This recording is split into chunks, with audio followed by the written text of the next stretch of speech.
छह ढाला के उन तत्वों को आप समझने का प्रयास कर रहे हैं जो हमारे ज्ञानी मनीषियों ने हमारे जिनागम में कहे। तीन भुवन में सार वीत राग विज्ञानता शिव स्वरूप तक आप समझ चुके थे। आज शिवकार की बात करना है। शिवकार का मतलब है हमारे जीवन में उस आकार को प्राप्त करना जो आकार आज तक हमने प्राप्त नहीं किया, शिवकार। और वो आकार तुम्हें संसार में रहकर मिलने वाला नहीं। ख्याल करके रखना, शिवकार का मतलब है कि उस आकार को प्राप्त करना। आकार संसार में हमने 6 प्रकार के संस्थान रूपी आकारों को कई बार प्राप्त किया है। कौन कौन से आकार प्राप्त किए हैं? सम चतुर संस्थान रूपी आकार प्राप्त किया।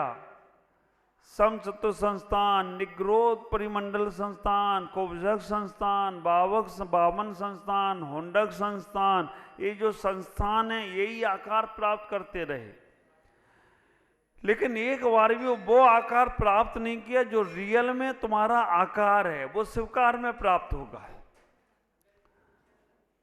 वो शिवकार में प्राप्त होने वाला आकार होगा। उस आकार की बात करना है। आकार को हमारे यहां अवगाहना भी कहा गया है। अवगाहना मतलब शरीर की ऊंचाई और लंबाई।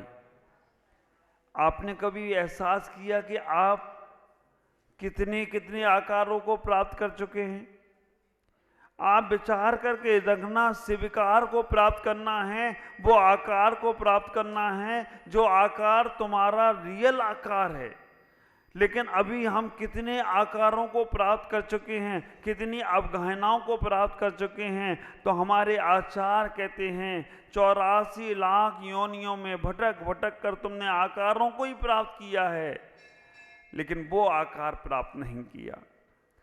कुंथु सबसे छोटा जीव होता है। आप विचार करके रखना, जो आप यहां 3 फीट के 5 फीट के दिख रहे हो ना, इस मंदिर के हॉल में, मंदिर के भवन में इतने जीव हैं जो हमें दिख नहीं रहे हैं, और उनके भी आकार हैं, उनकी भी अवगाहना हैं। और वो अवगाहना हमने कई बार प्राप्त की हैं। जो यहाँ सूक्ष्म जीव हैं, समूर्छन जीव हैं, वो सब भी जीव हम सब बने हैं यहाँ पर। एक बार नहीं, अनंत बार बने हैं, लेकिन वो आकार प्राप्त नहीं कर पा रहे हैं, क्योंकि वो आकार प्राप्त होने के बाद इस आकार को प्राप्त करने की जरूरत ही नहीं पड़ेगी। वो आकार है शिवाकार। हमने छोटे से छोटा शरीर रखा है ना, तो इतना सूक्ष्म शरीर भी रखा है कि जो एक श्वास में 8-10 बार मरने वाला निगोदिया जीव धरता है, उससे भी छोटे। लब्धि पर्याप्तक शरीर, आदि आदि निर्वर्ती पर्याप्तक शरीर, पर्याप्तक शरीर, ये सब चर्चा आएगी यहाँ पर। तो आप विचार करके रखना, हमने छोटे से भी आकार को लिया है, और बड़ा सा बड़ा आकार, कितना बड़ा आकार। हाँ, आप ख्याल करना, हम अगर मनुष्य पर्याय को देखने का प्रयास करें तो 525 धनुष का तो प्रमाण है ना। 525 धनुष का प्रमाण है कि इतना बड़ा शरीर भी हुआ है। किसका हुआ है? बाहुबली भगवान का। कितने? 525 धनुष का शरीर। और एक धनुष कितने शरीर, एक धनुष कितने हाथ का होता है? 3.5 हाथ, कोई कोई 4 हाथ का भी मानते। अब आप विचार करना, आपका हाथ इतना सा है, इसी हाथ से वो धनुष नापा जाएगा? जिसका शरीर नापना है उसका ही हाथ लगाना पड़ेगा। अब आप ख्याल करके रखना कि जो 525 धनुष का शरीर उनका, और एक धनुष 3.5-4 हाथ का, वो हाथ हमारा नहीं चलेगा, वो हाथ उन्हीं का चलेगा। हम लोग 64 वो होते हैं ना, शतरंज खेलते हैं, तो हमारे पासे कितने बड़े होते हैं? और अगर भीम अगर शतरंज खेलेंगे तो पासे कितने बड़े होते हैं? भीम कुंड में देखो महाराज चक्र। आप विचार करना, दीमापुर में भीम कुंड है, वहां जाकर देखो कि भीम ने जब पासे खेले होंगे, जब पांडवों ने शतरंज खेला होगा, तो उनके पासे आप लोग उठा तो लेते होगे, नहीं उठा पाते, हिला लेते हो कि नहीं हिला लेते हो? तो वो जो उनकी हाइट है, उसी हाइट से उनके शरीर को नापा जाएगा। ये ख्याल करके रखना, जैसे जैसे हाइट छोटी हो रही है, पासे भी छोटे हो रहे हैं। चलो कोई बात नहीं, हाइट छोटी हो, पासे छोटे हो, घर मकान छोटे हो, हमारा सारा संसार छोटा हो, लेकिन हमारा मन कभी छोटा नहीं होना चाहिए, हमारी साधना कभी छोटी नहीं होना चाहिए। हमें साधना उतनी ही उत्कृष्ट करना है। सहनन कमजोर होगा, नहीं कर सकोगे, लेकिन भाव तो उत्कृष्ट रखो, क्योंकि शिवकार को पाना है। शिव स्वरूप तो पा लिया तुमने, अब शिवकार पाना है, वो आकार को पाना है। और ख्याल करके रखना, अगर हम त्रियंशों में चले जाएं तो कहते हैं स्वयंभू रमण में जो राघव मक्ष है ना, राघव मक्ष कितना योजन का, 2000 कोस का, 500 योजन की उसकी हाइट, मोटाई, लंबाई, चौड़ाई अगर लगाया जाए तो ये भारत भी उसके पेट में समा जाए तो भी खाली रहेगा। स्वयंभू रमण में इतना बड़ा राघव मक्ष है। ख्याल करना, संसार के आकारों को बहुत बार प्राप्त किया, एक बार शिवकार को प्राप्त करना है। और शिवकार को प्राप्त करने की व्यवस्था शिव स्वरूप है, उससे शिव स्वरूप को पाने की व्यवस्था वीतरागता है, वीतरागता को पाने की व्यवस्था विज्ञान है। जो यहाँ पर एक एक चीज कही गई, 3 भुवन, तो वो भी कहा गया 3 भुवन में ही शिवकार प्राप्त होगा, 3 भवन में ही वीतरागता प्राप्त होगी, और 3 भवन में ही शिव स्वरूप प्राप्त होगा, और 3 भवन में ही सार प्राप्त होगा। इस शिवकार का जो रूप है वो कहाँ मिलेगा? संसार में मिलेगा या संसार के बाहर मिलेगा? और रहोगे भी संसार में।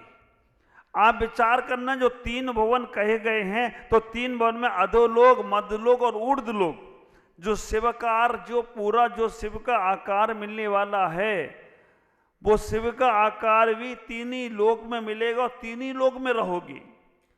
2 प्रकार के आकाश बताए गए हैं, सबको मालूम है, एक लोकाकाश और एक आलोकाकाश। 2 प्रकार के आकाश हैं। पहले तो आकाश द्रव, अगर हम इसकी आगे अगर आएगा तो 6 द्रव के संबंध में समझाऊंगा, चर्चा करूंगा, क्योंकि हम लोग अभी बैठे हैं ना, तो आप लोग जमीन में बैठे हो या आकाश में बैठे हो? हाँ, जमीन में। और मैं कह रहा हूं तुम आकाश में बैठे हो, क्योंकि मेरा आगम कह रहा है कि ये जमीन में कोई बैठ ही नहीं सकता है, क्योंकि ये पूरा का पूरा आकाशी द्रव है। हम आकाश द्रव में बैठे हैं। वो आकाश नीली छतरी वाला है ना, वो भी आकाश में ही है, और हम भी हैं आकाश में ही हैं। और ये दीवार जो ठोस दिख रही है ना, इसके अंदर भी आकाश है। स्पेस का मतलब आकाश, खाली जगह का मतलब आकाश। आप विचार करना, अगर इस दीवार में खाली जगह ना हो तो कील अंदर डालो कैसे जाती है? खाली है। ये जो खाली जो स्थान है जहां पे भी हम बैठे हैं, वो सब आकाश ही द्रव है। लेकिन अभी चर्चा और दूसरी है, आप विचार करना। तो लोकाकाश और आलोकाकाश, ये 2 प्रकार के आकाश हैं, और इन्हीं दोनों प्रकार के आकाशों को समझना पड़ेगा, क्योंकि संसार में ही लोकाकाश है और संसार से परे जो है वो आलोकाकाश है। इसके संबंध में हमारे आचार्यों ने, ज्ञानी मनीषियों ने कहा कि जहाँ 6 द्रव का परिवर्तन होता है, जहाँ 6 द्रव का व्यवहार होता है, जहाँ 6 द्रव पाए जाते हैं, उसे कहते हैं लोकाकाश। और जहाँ 6 द्रव नहीं पाए जाते हैं, केवल 1 द्रव पाया जाता है, आकाश द्रव, उसे बोलते हैं आलोकाकाश। तो जहां पर जीव भी है, पुद्गल भी है, धर्म भी है, अधर्म भी है, आकाश भी है और काल भी है, ये 6 द्रव जहां पाए जा रहे हैं उसे बोलते लोकाकाश। संक्षेप से 6 द्रव्यों को भी आप समझ लो, क्योंकि ये बहुत जरूरी है। अभी तक हम मंदिर में पूजा पाठ कर रहे हैं, उसे ही धर्म समझ रहे हैं, लेकिन हमारे आचार्यों ने, ज्ञानी मनीषियों ने कह दिया है कि तुम बोल रहे हो ना, ये धर्म द्रव की कृपा है। तुम्हारा हाथ ऊपर नीचे हो रहा है ना, ये धर्म द्रव की कृपा है। और जो तुम बैठे हो ना, ये अधर्म द्रव की कृपा है। अधर्म द्रव हमें चलते हुए जीव और पुद्गल को रोकता है, धर्म द्रव जीव और पुद्गल को चलने में सहायक होता है। सबसे पहले जीव जो जानता है, देखता है, जिसके अंदर ज्ञान चेतना है, जिसके अंदर जीवत बना है, जिसके अंदर भव्यत अभव्यत बना है, जिसके अंदर गति है, जिसके अंदर इंद्रियां हैं, जिसके अंदर कसाय योग वेद सब हैं, सब कुछ हैं तो व्यवहार से ही जीव में घटाते हैं। लेकिन वो जीवत्व तो है जो जानता देखता है। जीव के बाद पुद्गल। शरीर तुम्हारा जीव है या पुद्गल? हाँ, पूरन गलन स्वभाव जिसका है वो पुद्गल है। आप इतना ही विचार करके रखना, आप इतने पुद्गल में मस्त हो चुके हैं कि आपका ज्ञान दर्शन, इनको जब आलाप पद्धति पढ़ेंगे ना, तो आलाप पद्धति में कह दिया गया है कि जीव के कितने गुण हैं और पुद्गल के कितने गुण हैं।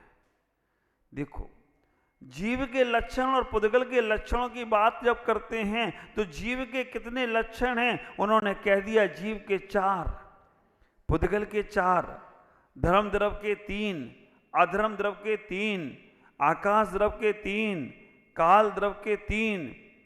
महाराज, ये 6 लक्षण कौन से हैं? 4 लक्षण। और आप सबको मालूम है जीव के 4 लक्षण।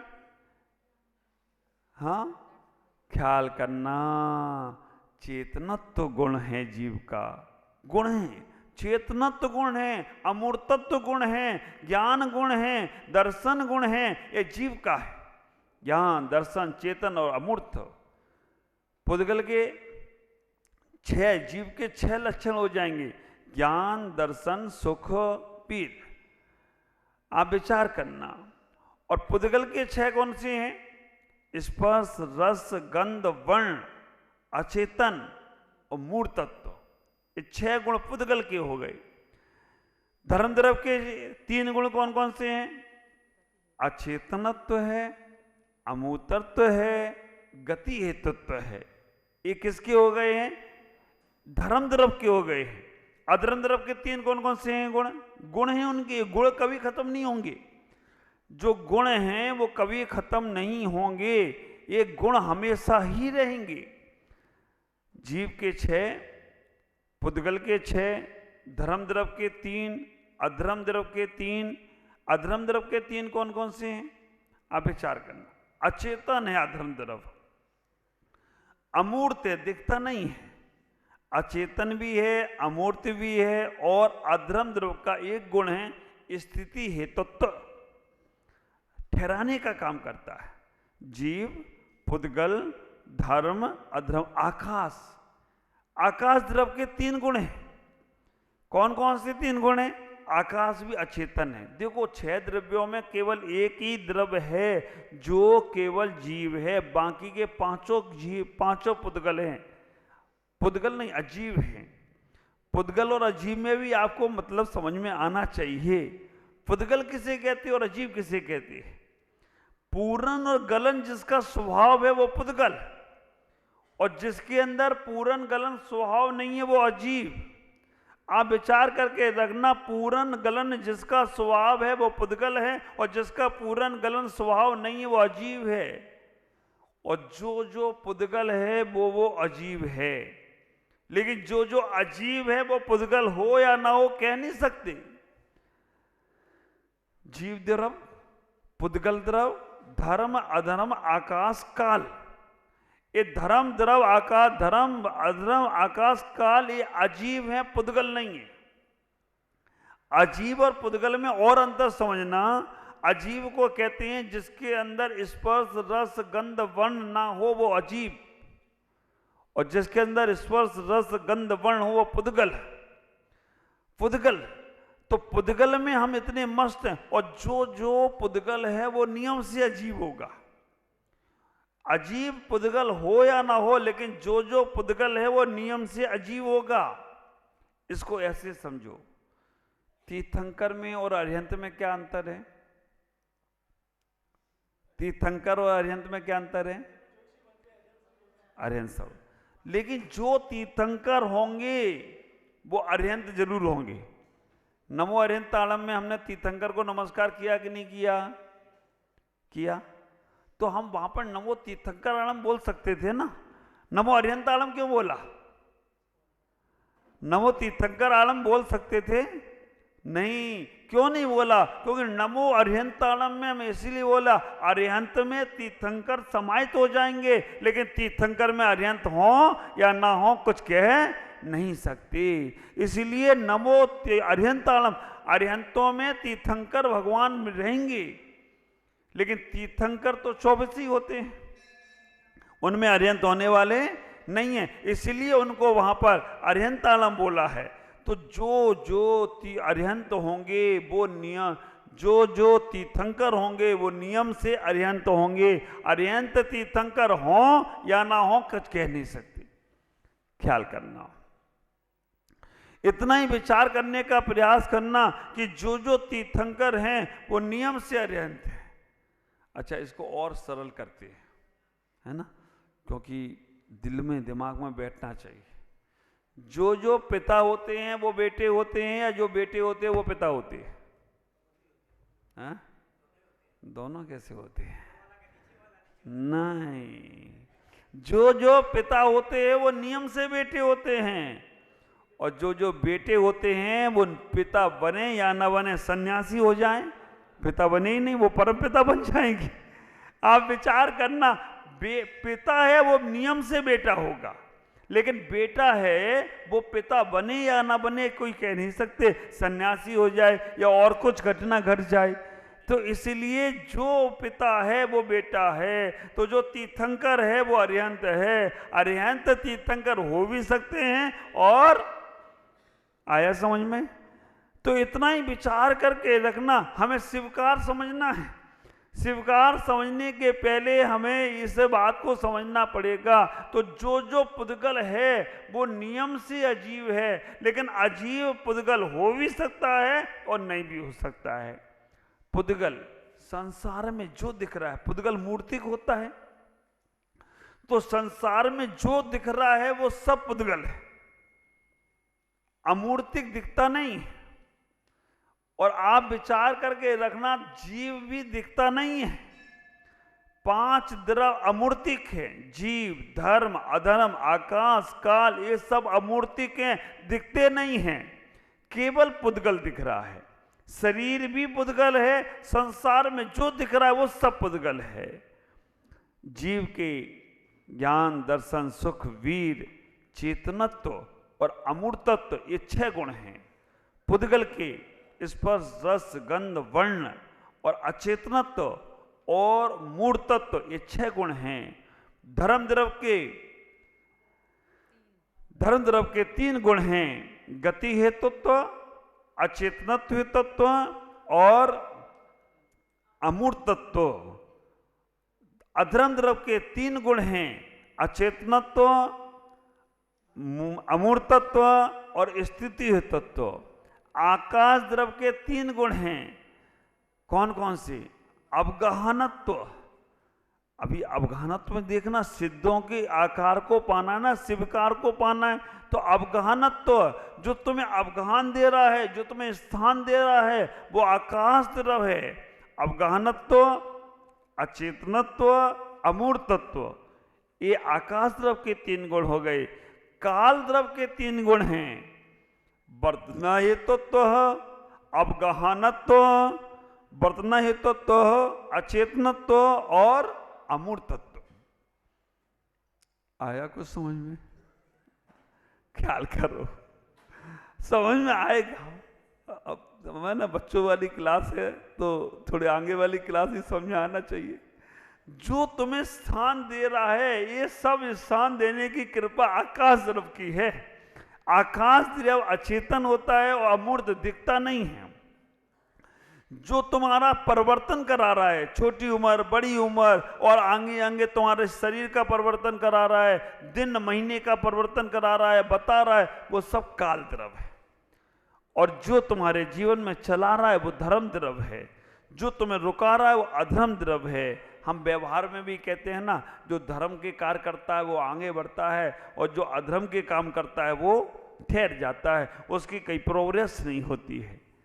तो 6 द्रव्यों में सबसे पहले आकाश द्रव्य को समझना। जीव को ही समझने के लिए इन 5 द्रव्यों को समझना है। जीव को ही हमें शिवाकार तक पहुंचाना है, शिव के आकार तक पहुंचाना है। तो जीव को समझेंगे तब पुद्गल को, पुद्गल से जीव को समझना है। हमारे इष्ट उपदेश में पूजपा स्वामी कहते हैं, जीव जुदा पुद्गल जुदा, यही तत्व का सार है, बाकी तो सब इसका ही विस्तार है। इष्ट उपदेश की क्लासेस शुरू होने वाली हैं आपके डीमापुर में। कुछ महिलाएं आकर मुझसे बोली थी, महाराज मुझे स्वाध्याय शुरू करना है। अब मेरे को बोली, मैं तो भूल गया कौन सी थी, अपने आप आकर मिल लेना। तो शुरू यहाँ पर इष्ट उपदेश जरूर करना है। एक बार ख्याल करके रखना कि जीव जुदा पुद्गल जुदा, यही तत्व का सार है, बाकी तो सब इसका ही विस्तार है। हम जैसे जैसे आगे बढ़ेंगे, शिवाकार को पाना है। ये 3 लोक जो है आकाश द्रव्य में है। इन 3 लोक के बाहर आलोकाकाश है। आलोकाकाश में जीव नहीं है, आलोकाकाश में पुद्गल नहीं है, आलोकाकाश में धर्म द्रव्य नहीं है, आलोकाकाश में अधर्म द्रव्य नहीं है, आलोकाकाश में काल द्रव्य नहीं है, केवल आकाश ही है, खाली स्पेस है। और वहां तक हम जा नहीं सकते। आचार्यों ने सम्यक कंडीशन दी। धर्म द्रव्य के अभाव के कारण से हम लोकाकाश के बाहर नहीं जा सकते। तत्वासुद्ध ग्रंथ में आचार्य उमा स्वामी कह देते हैं, तत्वासुद्ध ग्रंथ में आचार्य उमा स्वामी कहते देते हैं कि धर्म द्रव्य अभावात, धर्म द्रव्य के अभाव में यह जीव आकाश द्रव्य तक ही जाता है, उसके आगे जाने का प्रयास नहीं करता है। 10वां अध्याय पढ़ लो, मोक्ष का है। और आज चर्चा मोक्ष की है, क्योंकि शिवाकार को पाना है तो बिना मोक्ष के पा नहीं सकते हो। और मोक्ष भी हमारा इसी संसार में। एक बात बताओ, कमल कीचड़ में खिलता है या संगमरमर के पत्थर में खिलता है? सबको मालूम है। भवन की नींव जमीन में पड़ती है, आकाश में पड़ती है?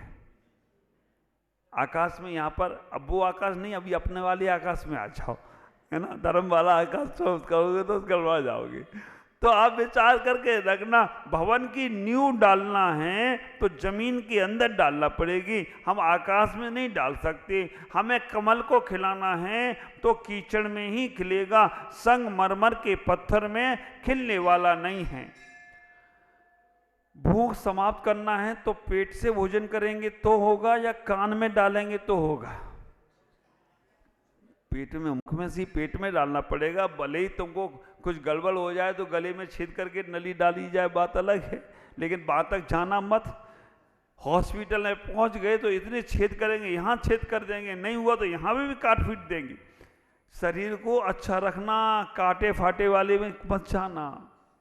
पदम जी ख्याल करो, नहीं तो इतने वो इंजेक्शन लगा देंगे, इतने काट पाट देंगे, यहाँ नली, नाक से खाना खिलाएंगे, कहीं गले से खाना खिलाएंगे, कहीं कुछ करेंगे। वो स्थिति तक नहीं जाना, चीरा फाड़ी तक, क्योंकि बहुत अच्छा शरीर मिला है, इसको संयम में लगाना।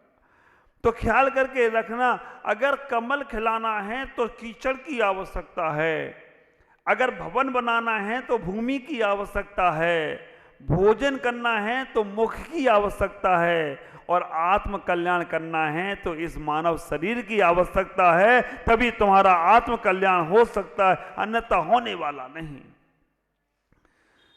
तो ख्याल करके रखना, सिद्धालय को जाना है तो इस संसार की आवश्यकता है। बिना संसार के सिद्धालय मिलने वाला नहीं है। आपको तो हवाई जहाज कितना भी आसमान में उड़े, लेकिन उसे ठहरने के लिए तो रनवे चाहिए।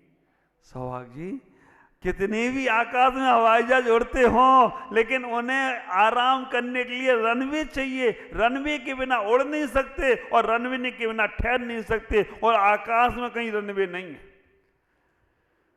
लोकाकाश के बाहर कहीं तुम्हारे कल्याण का समय नहीं है। अरे लोकाकाश तो छोड़ो, ये तुम मध्यलोक छोड़कर ऊर्ध्वलोक में गए ना। सिद्धशिला का और सर्वार सिद्धि के विमान का सिद्धशिला की दूरी कितनी है? 12 योजन। मध्यलोक में सुमेरु पर्वत है, 1,00,000 योजन का है, 1,000 योजन जमीन के नीचे है, 99,000 योजन ऊंचा है, और 40 योजन की चोटी है। और 40 योजन की चोटी से स्वर्ग का पहला जो विमान है वो कितनी दूरी पर है? 1 बाल। केवल 1 बाल की दूरी पर स्वर्ग है। ऐसे तुमने हाथ कर दिया तो हाथ स्वर्ग में और शरीर मध्यलोक में। अच्छा, अमर मिल की तरह। अमर मिल का आधा हिस्सा तो देखा जाए नागालैंड में और आधा हिस्सा आसाम में है। ऐसा ही स्वर्ग में समझो कि मध्यलोक में हमारा शरीर रह जाएगा और चोटी खड़ी हो गई। अगर बाल सीधे ही है, अगर बाल सीधी चोटी खड़ी हो जाए चाणक्य की तरह, तो चोटी तो पहुंच गई तुम्हारी स्वर्ग में और तुम रह गए मध्यलोक में। ख्याल करना। लेकिन उस स्वर्ग तक जाने के लिए भी यही मध्यलोक का जमीन पे आना पड़ेगा। हमें सर्वार्थ सिद्धि से भले ही बहुत नजदीकी है। कभी कभी आप लोग भजन गाते हो, कठे बसे भगवान। हम नीमच में थे, हमारे शिखर चंद जी जम्मू परिवार एक है वहाँ पर, बहुत अच्छा शिखर जी थे, उसमें भजन सुनाते थे वो, कटे बसे भगवान ऊपर, नीचे जगह नहीं थी क्या? इतने ऊपर से मोक्ष जाने की क्या जरूरत थी, नीचे से ही। तो बोले कि ऊपर से शिखर से जाएंगे तो मोक्ष पास पड़ता होगा, इसलिए ऊपर से चले गए, थोड़ी तो दूरी कम पड़े। नहीं, सर्वार्थ सिद्धि से भले ही मोक्ष की दूरी बहुत नजदीक है, लेकिन उस मोक्ष को जाने के लिए इसी संसार में आना पड़ेगा। इसी शिवकार को पाने के लिए, इस सिद्ध स्वरूप को पाने के लिए इस संसार की आवश्यकता है। आपको रनवे मिल चुका है, अब रनवे में तोड़कर आप शिवाकार को पाने का प्रयास करें। मंदिर में जब बैठे हमें शिव आकार को पाना है। शिव का आकार का मतलब शंकर जी के आकार को बना के मत बैठ जाना, नहीं तो कहो महाराज ने बोला शिव आकार पाना है, आपने भगवान तो बीतरागी, चलो शिव आकार, शिव मंदिर में चलते हैं। हमारे भगवान भी शिव आकार हैं, ख्याल करना। इतना ही विचार करना, उस शिव आकार को पाना है तो यही तुम्हें संसार में अपनी व्यवस्था बनाना है, और यही मानव पर्याय से ही शिवाकार को पाया जा सकता है। देवताओं की पर्याय से शिवाकार नहीं मिलेगा। देवताओं के पास तुमसे ज्यादा ताकत है। हमने एक दिन बताया था ना, 12 बैल गाय का ताकत और 1 भैंस की ताकत बराबर। 12 बैल जो काम करते हैं उससे ज्यादा काम 1 भैंस करती है, लेकिन दोनों में अंतर यह है, बैल गाय का दूध सात्विक है और भैंस का तामसिक है। भैंस का दूध पीने से ज्यादा उन्माद आएगा, ज्यादा आदमी को आलस फिरमाद आएगा। गाय का दूध पीने से नहीं। भैंस क्या पड़ी पड़ी रहती है, आप देखना, भैंस पड़ी पड़ी चौखाती रही, गाय चरती रहती है, चलती रहती है, भैंस पड़ी रहती है। गाय पानी पीने जाए अगर सरोवर में तो 2 पैर टेढ़े करती है, फिर मुंह से आवाज नहीं आए ऐसे पानी पीती है। और भैंस जाए ना तो पहले पानी में घुसेगी अंदर, पानी को मचाएगी, फिर पिएगी। कई कई श्रोता लोग आते हैं ना, आएंगे पीछे आराम से बैठ जाएंगे गाय की तरह, और भैंस वाले आएंगे तो 4 को हटाएंगे फिर बैठेंगे। तो आप विचार करके रहना, 4 को भी डिस्टर्ब कर दिया और खुद भी डिस्टर्ब हो गए। आप विचार करना, श्रोताओं के लक्षण मैंने बताए थे, 14 प्रकार के श्रोता होते हैं। अब अभी बताऊंगा तो ये रह जाएगा, इसलिए वो निकालना प्रवचन को। इतना ही ख्याल करके रखना कि हमें अपने जीवन में उस शिवाकार को, शिव आकार को पाना है। मैं कहाँ बात कर रहा था? एक गाय और भैंस बीच में आ गई। आकाश तरफ तो चल ही रहा है। हाँ हाँ, आलू का आकाश। चलो, तो मैं क्या कहना चाह रहा था आपसे कि आप अपने जीवन में इतना ही सोचने का प्रयास करना कि हमें उस सेवाकार को पाने का प्रयास करना है। और सेवाकार को पाने का प्रयास करना। हाँ, मैं ताकत की बात कर रहा था। 12 बैलों की ताकत, देखो ये है ना, ये यहाँ से घूमता घूमता रहता है ना, और फिर आ जाता है। 12 गायों की ताकत एक भैंस में होती है। 12 भैंसों की ताकत एक घोड़े में होती है। 12 घोड़ों की ताकत एक शेर में, हाथी में होती है। 12 हाथी, 100 हाथियों की ताकत एक शेर में होती है। 100 शेरों की ताकत एक अष्टापद में होती है। अष्टापद का नाम सुना होगा? तीर्थ नहीं, अष्टापद एक जानवर का नाम है और इसका उल्लेख आया है हमारे पद्म पुराण में। जब हनुमान अंजना, पद्म पुराण में ही है ना, हनुमान का जन्म लेने के लिए अंजना गुफा में गई ना, वहां शेर था और वो शेर के सामने अंजना बच्चे को जन्म दे रही हनुमान को, शेर धाड़ मारा। वहां उल्लेख आया कि वहां अष्टापद आ गया। अष्टापद का मतलब हाथी को भी वो समाप्त कर दी। अष्टापद का मतलब 8 पद होते हैं उसको, 2 2 4 और 4 पीछे भी, ऐसे 8 पद होते हैं, उसको अष्टापद बोलते हैं। और वो बहुत हाथी को भी उड़ा के ले जाए, अपने हाथों को, पंजों को उड़ा के ले जाता है, ऐसा वो अष्टापद। तो विचार करना, 100 अष्टापदों की ताकत एक नारायण में होती है। 100 नारायणों की ताकत एक बलभद्र में होती है। हजारों हजारों बलभद्रों की ताकत देवताओं में तो होती ही है, लेकिन उनसे भी ज्यादा ताकत हमारे तीर्थंकर भगवान में होती है। सबसे ज्यादा ताकत अगर देखी जाए तो तीर्थंकर में होती है। क्यों? देवताओं के पास इतनी समर्थ है कि 3 लोग को पलट सकते हैं। एक और आश्चर्य की बात, देवताओं के अंदर सेनन नहीं है। संस्थान तो हैं, सेनन नहीं है। सेनन केवल मनुष्यों को, तिरंचों को ही मिले हैं। संस्थान तो चारों में। अब अगर लोग समझेंगे अपन सिद्धांतों को तो समझ में आएगा कि सेनन की व्यवस्था मनुष्यों के 6 प्रकार के सेनन बताई, 6 प्रकार के संस्थान बताए। संस्थान तो देवताओं में है लेकिन सेनन नहीं। तो देवताओं में ताकत बहुत होती है, उससे भी ज्यादा हमारे तीर्थंकर में ताकत होती है। तो शिवाकार को पाना है तो यही मनुष्य पर्याय को पाना पड़ेगा, इसी मध्यलोक को पाना पड़ेगा, तब शिवाकार मिलेगा। स्वर्गों से शिवाकार मिलने वाला नहीं है। शिव का आकार माना, भले ही वो देवता वैकृत शरीर के धारी हैं। पंचकल्याणकों में आप सुनते ही हैं ना, जब भगवान की पालकी उठाना हो तो देवता कहता है मेरा मुकुट ले लो, मेरा वैभव ले लो। ये कथानक है, इसको कथानक ही समझना, नहीं तो रियल में तो वो देवता भी सम्यक दृष्टि है, छाई सम्यक दृष्टि, सौदबिंद है, और भगवान भी है और मनुष्य भी हैं। लेकिन फिर भी ऐसा प्रसंग आता है कि देवता उस वक्त पालकी नहीं उठा पाते। गर्भ कल्याणक मनाते हैं देवता, जन्म कल्याणक मनाते हैं देवता। तब कल्याणक के समय पर उनको कहा जाता है कि अभी तुम पीछे रहो, अभी मनुष्य ही आगे आएंगे। क्यों?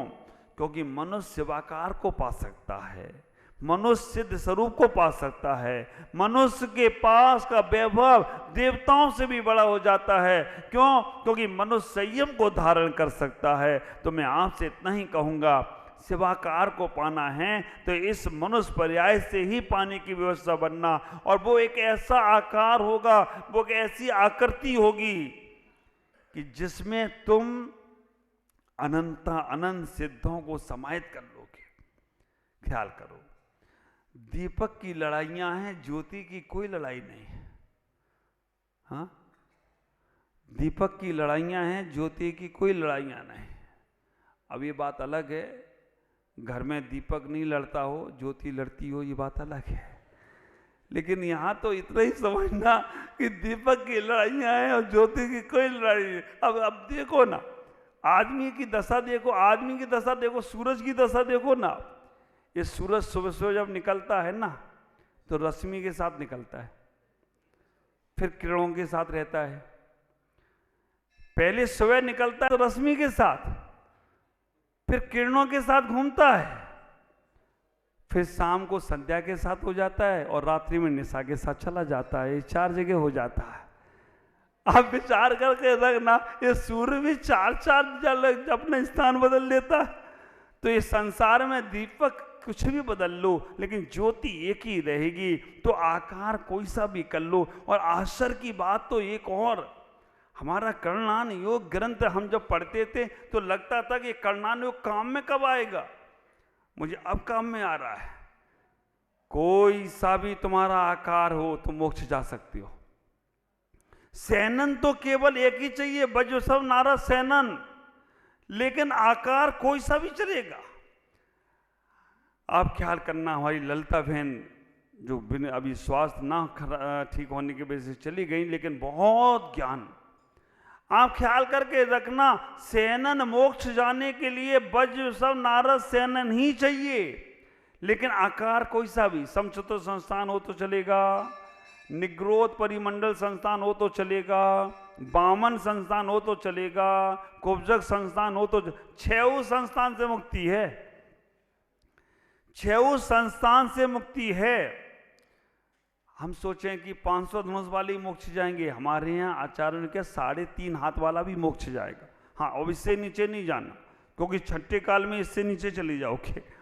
आप विचार करना, पंचम काल के अंत समय तक तुम 3.5 हाथ के शरीर वाले होगे, और लेकिन पंचम काल के बाद छठा काल आएगा तो 1 हाथ 1.5 हाथ के रह जाओगी। हाँ, टमाटर का पेड़ देखा है, उसी पेड़ के नीचे तुम अपने आराम से सो जाओ तो भी कोई तुम्हें पेड़ टच नहीं करेगा, इतने छोटे रहोगे तुम, बिल्कुल छोटे से छोटे वहाँ पर शरीर। और अभी आपको देखते होगे, आपके घरों में खिलौने में आता है, एक दादाजी इतने मोटे से हैं, पेट बाहर निकला हुआ है, सर पे सापा बंधा हुआ है। ये सब छठे काल के आदमियों की दशाएं अभी से आने लग गई। ख्याल करना, आकृति कितनी भी छोटी हो लेकिन मोक्ष में बाधक नहीं है। सहनन बजो सब नारद सैनन होना चाहिए। तो शिवाकार को प्राप्त करना है। शिवाकार को पाने के लिए, उस आकार को पाने के लिए, एक कमरे में 10 दीपक रखे हों तो कमरा जगह छोटी होती है, लेकिन एक कमरे में 1000 दीपकों का प्रकाश हो तो प्रकाश में कहीं कोई लड़ाई नहीं है। ख्याल करके रखना, दीपकों की लड़ाई हो सकती है, शरीर की सहनन की लड़ाई हो सकती है, लेकिन शरीर के प्रकाश की कोई लड़ाई नहीं है, आत्मा की कोई लड़ाई नहीं है। ख्याल करो, शरीर हिंदू का मुसलमान का हो सकता है, शरीर जैन का बौद्ध का हो सकता है, लेकिन उस शरीर में आत्मा जो प्रकाश रूप है वो सबकी एक ही है। सबके अंदर अनंत ज्ञान, अनंत दर्शन, अनंत सुख, अनंत वीर है। आप कलना आश्चर्य की बात ये समझना कि जो पेड़ पौधे हैं उनके अंदर भी अनंत ज्ञान है, ज्योति के अंदर प्रकाश है। ऐसे ही ये बात अपने दिमाग में बैठाना, शरीर पर ज्यादा मत जाना, क्योंकि शरीर तो तुम्हारा ऐसा ही है, क्योंकि कैसा भी हो सकता है ना। हमारे यहाँ अष्टावक्र करके एक बहुत बड़ी संत हुए, अष्टावक्र। और अष्टावक्र जब गए राजा के दरबार में, कहा कि एक विद्वान आया है, वो तब चर्चा करना चाहता है। अष्टावक्र जब गए, पूरा राज दरबार हंसने लगा, अष्टावक्र लौटने लगे। राजा ने पूछा, तुम तो विद्वान हो, चर्चा करने आए थे, शंका समाधान करने आए थे, वापस क्यों जा रहे हो? उनने कहा, अष्टावक्र ने, मैं तो इसलिए आया था कि मैं चलो किसी विद्वानों की सभा में जा रहा हूं, लेकिन यहां तो सब चमार लोग बैठे हैं। बाप रे, खून खोल गया। राजा ने बोला, क्या बोला? हमारी सभा को चमार की सभा बोलता है? हाँ। क्यों? जो लोग मेरे चाम को देख रहे, मेरे चमड़े को देख रहे, वो सब चमार ही तो हैं। जाति ना पूछो साधु की, पूछ लीजियो ज्ञान, मोल है तलवार का, पड़ी रहन दो म्यान। विचार करना। शीश कल करेंगे चर्चा। अभी तो सेवाकार को पाना है, आज इतना है। सेवाकार को पाना है तो हम कल मंगलाचरण तो हो ही जाएगा 3-4 दिन में पूरा। 6 डाला फिर शुरू करेंगे। आज इतना है। ओम नमः जय गुरु।